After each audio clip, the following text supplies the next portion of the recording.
Hello and welcome to the first video in my Arduino programming with Arduino UNO video series. Now this video series called Series 1 is part of a bigger video series called the MCU Kickstarter courses. Now the MCU Kickstarter courses are 4 independent video series. This one is the first one, talking about how you can get from a fully Arduino based system to a full custom system. Now, just to take a look at that and revisit that in a bigger picture, this is our learning parts. Everything has been explained in the main Kickstart video that kickstarted all series, so feel free to rewatch or watch it again if you haven't, or if you want to just get a fresh up. Now, basically where we are at is we are at the Arduino level. So we are at the very basic. We're going to learn the very basic of MCUs, starting actually today. Now, again, just to revisit, what's the difference between all of these boxes? We have always a hardware platform and we have a software platform. This video series is on the Arduino hardware platform and on the Arduino software platform. Later on, if you watched full Arduino software and hardware, you can continue on either replacing the hardware platform or replacing the software platform. If you're replacing the hardware platform, you're going to get to Arduino integrated, and if you replace the software platform, you're going to get to AVR on Arduino, which then also allows you to go to Arduino integrated to remove both the hardware and the software platform with the Arduino in a nice and easy way of dealing with it, or to the full hardcore AVR full custom designs, which is also completely different from the AVR, which this one kind of like still has the flavor of the Arduino kind of like mixed within it. So this is just for the bigger pictures. Let's start now with the actual video series, the series 1 about the Arduino. So let's start with the prerequisites. Now, first of all, you need knowledge. So you need basic programming knowledge.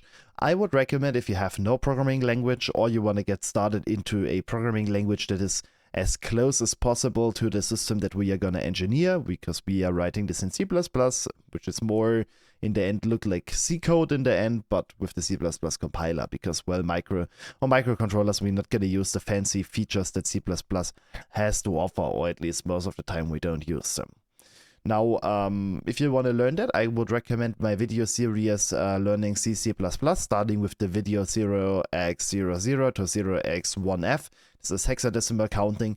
In these videos, I explain everything that you need to know to have a very, very good starting into this video series. If you're not as hardcore as I am, I could also recommend watching other video series. If you know Python, if you know C#, if you know Java and stuff like that, it's also fine. You can also watch these. Now, what you also need is basic electrical engineering knowledge. I have a crash course. Well, actually not yet. I'm working on a crash course about electrical engineering that's going to explain everything and that gets you started into electrical engineering. I'm working on something like that. It's a kind of big deal to do such video series, to kind of like explain it in a good way while having it also been accurate, but there will be a crash course upcoming, but there are also many other videos on YouTube that explain how electrical engineering and how all the electron flow works. Now then, what you need is you need some hardware, and mainly speaking you need an Arduino UNO starter kit. This is a kind of expensive starter kit. This is a starter kit which includes some sensors. We're going to later on take a look at the starter kit so that we can actually see what is this up to. The starter kit that I recommend will be probably referenced in the video description. So I will put a link in the video description that kind of like redirects you to the web page where you can buy the starter kit. I'm not affiliated with them. This is not, at least currently, a sponsored link. If it is a sponsored link, it will be explained in the video description. Currently, I do not have sponsored links, but this might change because I'm working on it. But you will find a kit where you can buy it. It's just a very simple one, but with a good quality I bought from Amazon. Now, what you also would need, additional jumper wires and some tools and some other stuff. Actually, it's a bit more than these additional jumper wires. These additional jumper wires is something that I would really recommend. You could get away with not using them, but I would definitely highly recommend that you are getting some of these jumper wires. You will also find a link in the video description. And And you will, of course, also find links to the tools that I use, or you will find me referencing the tools that I'm using and telling you that I would recommend you to get these tools as well. Now, the next thing that we're going to talk about is the software. You're going to need the Arduino IDE. This is completely free. You can download it from the Arduino webpage, and you can download and use LT-Spice, which is a simulator for simulating circuits, which helps to kind of like evaluate if a certain circuit that you're imagining works. Because especially in electrical engineering, it's really, really easy to just plug stuff together and it will not work. And you have spent a lot of time, maybe bought components and they don't work. And in the end, if you have software like LT-Spice, you can easily get started simulating basic circuits and seeing if they will work. And then you can, of course, also use them in real life and buy them and implement them, and it will be quite easier to do it. LT-Spice will not be 100% required because you're going to get all the circuits that you need with the starter kit kind of like introduced by me. I will already give you an introduction on these, and you don't need to do these simulations, but I will of course use LT-Spice for explaining, and I will also use it for designing and for all of the charts that I might show in the video. So if I have like some voltage charts or some circuit diagrams in my slides, they will always come from LT-Spice. So yeah, at least now they will come from LT-Spice for this video series. Later on, of course not, if we're gonna go full PCB. Alright, so let's get started in the actual video. So let's get actually started with the Arduino and microcontrollers, and let's a bit explain all of that stuff that we kind of like have. So let's get started with the very basics. What is a MCU? Well, MCU stands for microcontroller unit. And well, an MCU is a small embedded system on a single chip. So an embedded system basically means everything that's required is on there.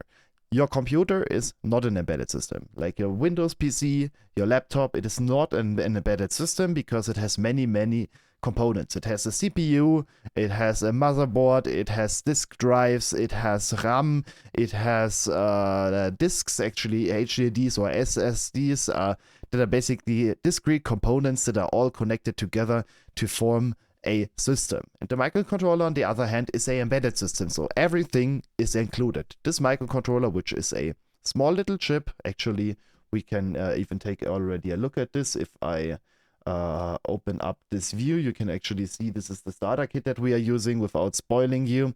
And if we are taking a look inside, which is a bit hard if I don't have access to the latch, you can actually see that we are finding the Arduino board in it. And if we would take a look at the Arduino board, maybe let's place it here and let's zoom in a bit so that you can see it a bit better. This is the Arduino board, and on this Arduino board you're gonna find this chip. This small chip is the Arduino's microcontroller. The microcontroller of the MCU, the ATmega 283P is, I think, what is the name? It's 328P. Yeah, 328P. This is the actual chip that is running it. This is the microcontroller. Everything else that's on this board is just the Arduino hardware platform. So Arduino hardware platform is everything but not the chip. And this chip has software on it that's been built with the Arduino software ecosystem. So if you compare this to my small finger, you can actually see, like, if this is here like at a small finger that you have, it basically the microcontroller, and this is a particular big one, is as big as the finger. So actually, even through on the picture here that we had in the slides, it doesn't maybe look too small, but well, it is actually quite small. And this is, let me tell you, not even small. There are way more smaller versions of microcontrollers. And this thing has everything in it. An MCU is built from a CPU, so inside the microcontroller is an actual CPU, not the same one that you have in a computer, a different one. Well, in terms of the Arduino, because it's an AVR microcontroller, an AVR CPU. You have a CPU in here, you have ROM in there, and you have RAM in there. ROM is read-only memory, which is used to store the program and maybe sometimes also some parameterization data. Then you have the RAM, the random access memory, that is for the data of the program. Every time the MCU starts up, the RAM is in a random state. This is not, by the way, why it's called random, but yeah. And then it can read the ROM, which is a persistent storage, and the CPU executes code to kind of like populate and use the RAM with the ROM, with the program that's stored in the ROM. But what a microcontroller really makes it tick are the peripherals. Same than the computer, right? What would be useful of a computer if you would just have a CPU, and some RAM? You of course need some disks. You need a display adapter, you need a keyboard interface, you need everything to kind of like interact with your computer, which on a computer has been quite abstracted away with like PCIe, SATA, and USB. On this hand, the microcontroller, the peripherals on the microcontroller are quite more like specific for specific use cases and quite more simple than what you have in a computer. You have hardware components on it, for example, for external IOs, right? With the microcontroller, we might want to control and turn on and off an LED. Well, all of these little, like silver lines that you can see here are actually pins. Like if we would reference this again with the actual drawing, and I can maybe try to move this up a bit, you can actually see, maybe a bit from the side, that these silver things are actually going inside of the Arduino's PCB. So inside of the hardware PCB, there's a certain socket, and this socket has the Arduino microcontroller seated in it. And everything of these is an electrical pin that shows a connection to the outside world, to other components on your circuit, in your design. And for example, if you use them as I/O, you can turn on and off an LED. Of course, it also has internal features, so features that are not exposed via these pins. For example, timers, counters, or the RAM could also be one, but this is not what I'm really talking about.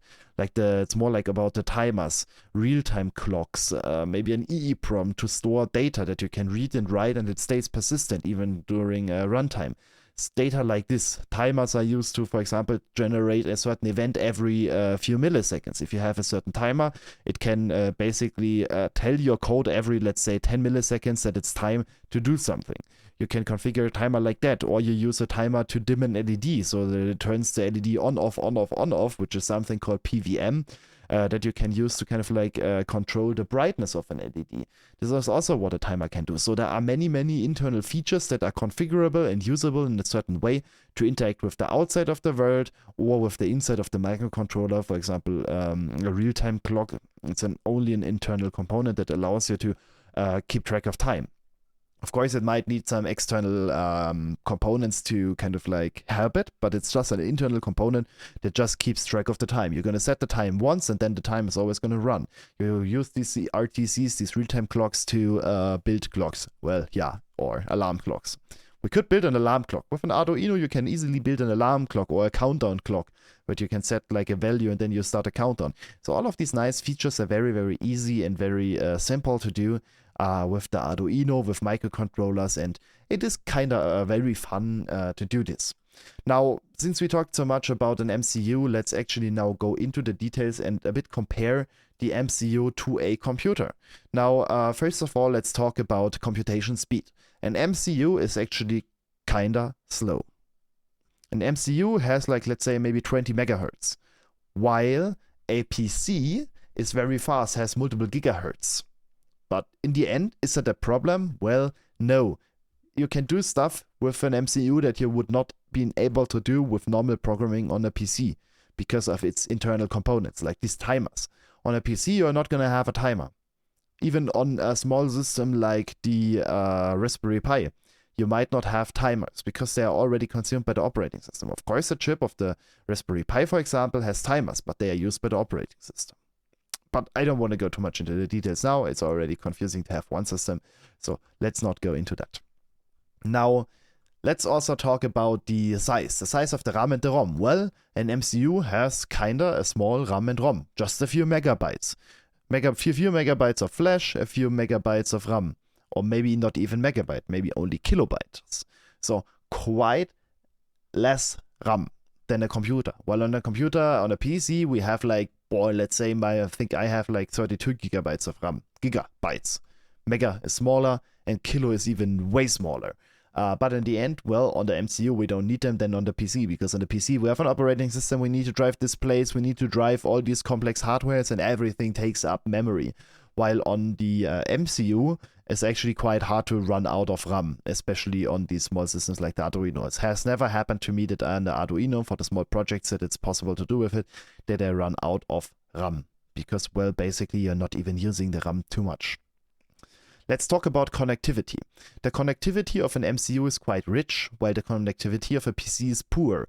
Now you would tell me, what the hell? A PC has quite a lot of communication. You can connect everything to a PC, which is kinda true. But in general, the connectivity is poor because the PC, it speaks USB. Probably 99% of the time when you are adding something to your PC, not talking about building your own PC, but adding something to your laptop or PC, you are adding it by plugging in a USB drive. So actually what happens is that the full logic, the connectivity, the features that the device that you are plugging in via USB brings you is a combination of a software product of the vendor of the USB stick, for example. They need to write some software, a so-called driver, that kind of like does all of the translation between the PC, the abstraction concepts of the PC to the actual hardware, does all of that in the driver to then communicate over a very dumb, let's just call it a data stream, so just sending a few bits and bytes to a device and then having a device with another controller on there, a chip on there, that's then decoding these very dumb communication channel into more complex and more featureful and meaningful operations. So in the end, the connectivity of the PC itself, it's quite stupid. The PC itself, it just has a very, very stupid interface to send data from A to B. While on a microcontroller, you have rich connectivities. You have multiple communication protocols already implemented inside of the microcontroller. You have maybe something like CAN bus directly implemented in the microcontroller. You have a serial interface directly implemented in the microcontroller. You have a special protocol for communication between integrated circuits directly implemented in the microcontroller. You might have something like LIN bus directly integrated in the microcontroller. There's a lot of communication and connectivity already built in, like the power of driving it with this chip without external components, without the need of actually going and kind of like sending dumb data over a generic interface to then decode it with some additional hardware. This is all not inside of the, not the case in the microcontroller, which you have on the PC. The connectivity on the microcontroller is in general quite rich. Let's also talk about cost and power consumption.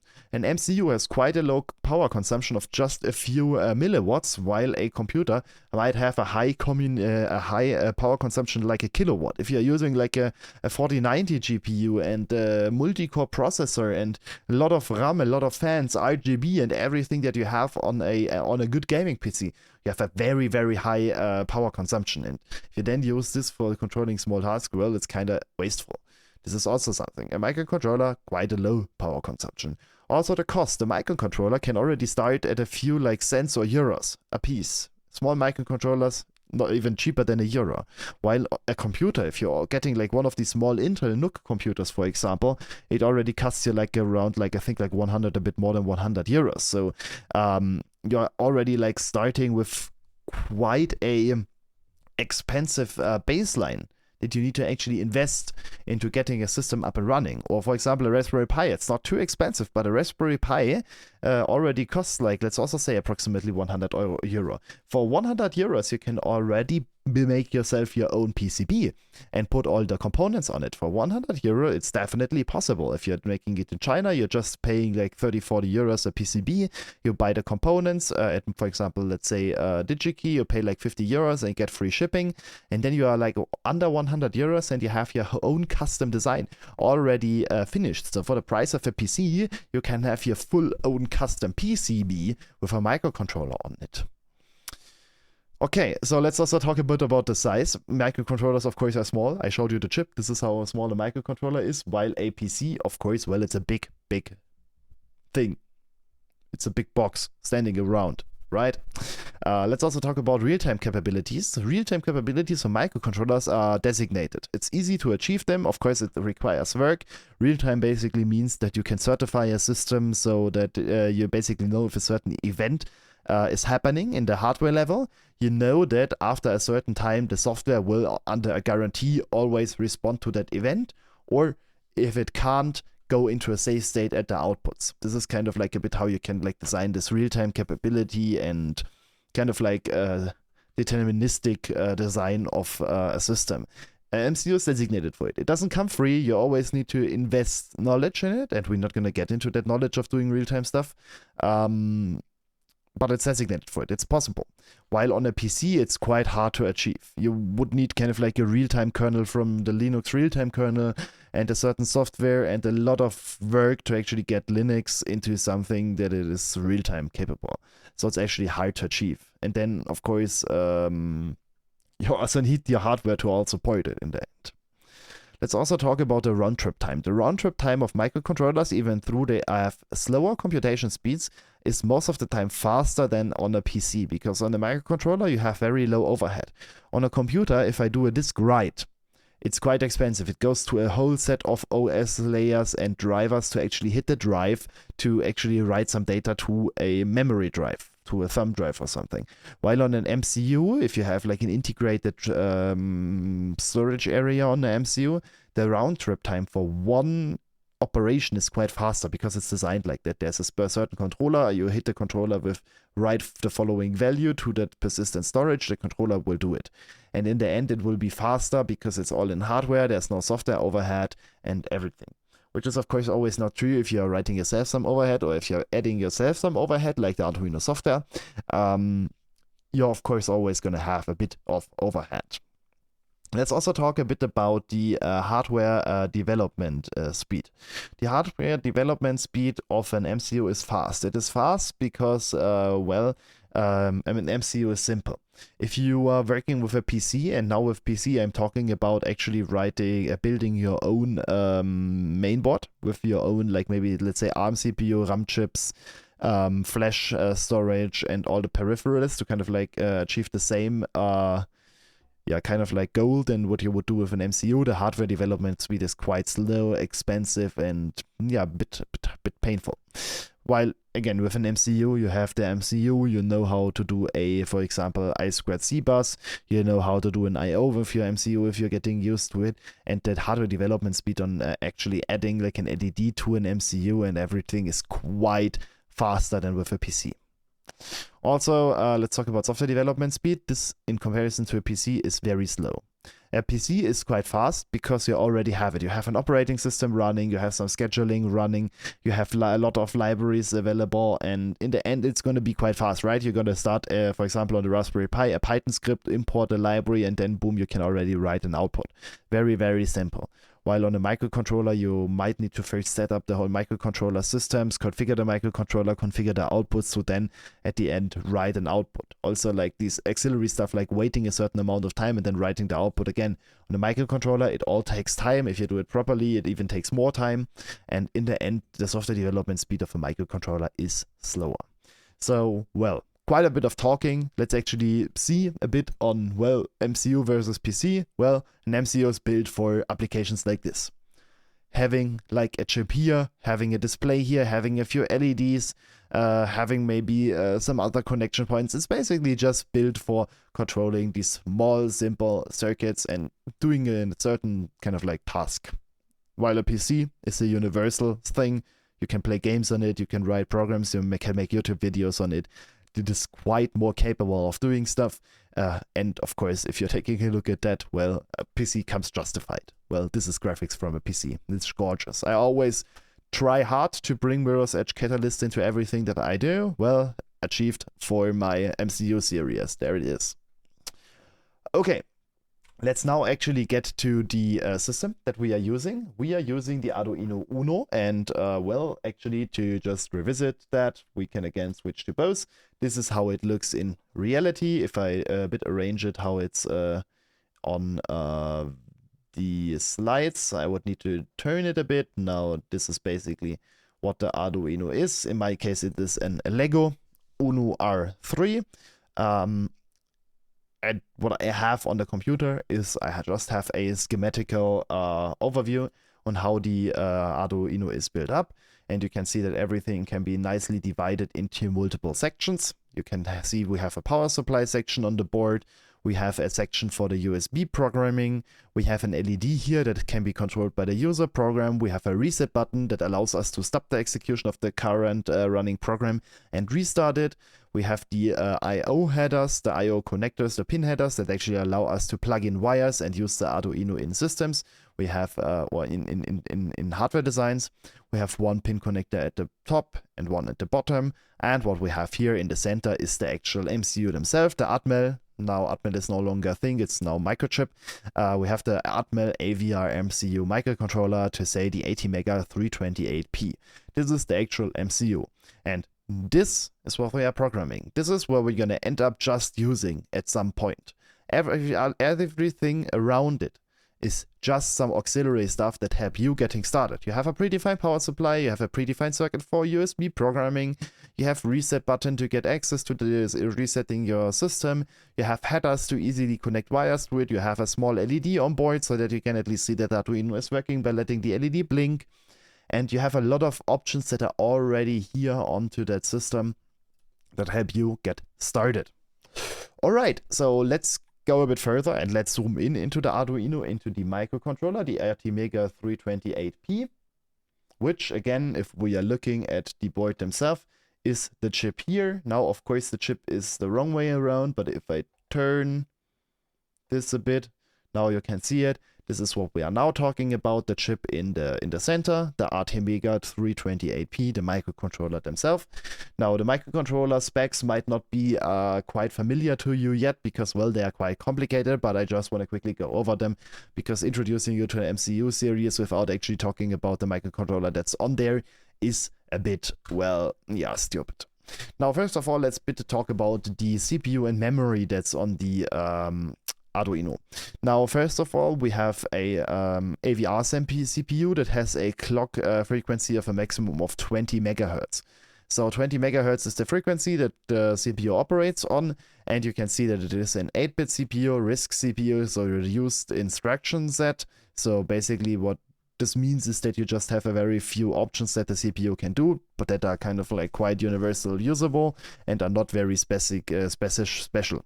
Now, not special, but yeah, let's say basically it's few general purpose instructions that the CPU can do, while like CISC CPUs, like the CPU in your computer, for example, your normal AMD 64 CPU is kind of like a complex instruction set CPU that can do a lot of stuff, that has a lot of very specific instructions for very specific use cases that are supported by the CPU.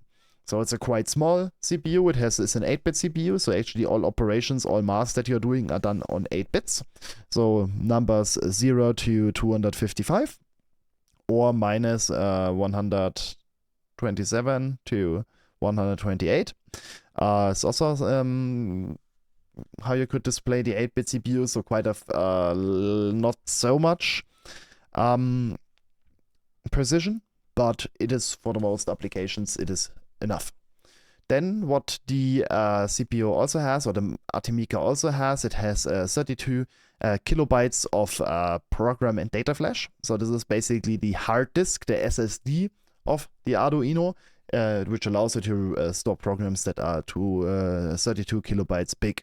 You can also, of course, have data on that. This really doesn't matter. In the end, your code, your program is also just data that's interpreted by the CPU in a certain way. But we have 232 of this. Then we have 1 kilobyte of a EEPROM. EEPROM is a certain kind of storage that you can persistently write and read. So in the end, the EEPROM, it's meant for few write cycles, but a lot of read cycles. So for example, parameter sets, right? If you're building your system with an Arduino and you want to have like your user being able to kind of like specify parameters and use these parameters, well, you could load these parameters into RAM, have them in RAM, have them modifiable by the user in RAM, and as soon as the user says, all right, these parameters are fitting now, I want to save them, well, you save these parameters to the EEPROM, and every time the system starts up, it loads the initial parameters from the EEPROM itself, and you then have an option to kind of like store some properties. Alright, so down here we have the SRAM.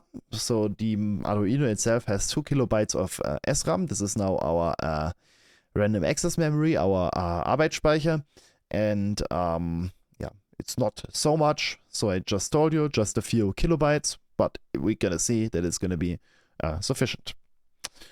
All right, so let's talk a bit about the peripherals that the controller has. We have 2 times 8-bit timers and 1 times 16-bit timer. These timers, I told you already that you can do something with the timers.